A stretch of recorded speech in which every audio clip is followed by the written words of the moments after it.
At number 12 in the riding ring is Muse Mutiny by Gunta, Kaza and Bing Lin.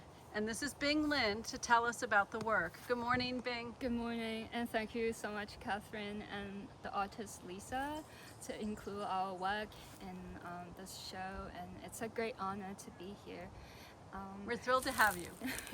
And what you're looking at is a collection of common dishcloths, which we're trying to honor caregivers and the passage of time. This is a collaboration between Gunta Kaza and myself, Bing Lin, along with many others who have generously contributed.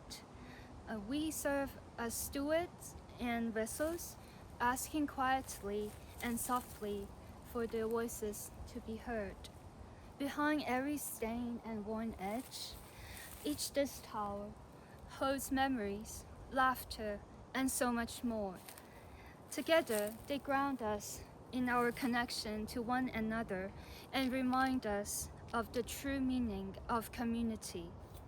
We invite you to hold in your heart your mother, grandmother, sister, daughter, and all the caregivers in your life as you walk through this installation.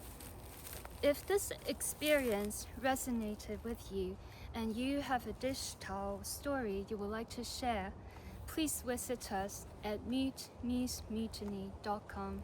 Thank you.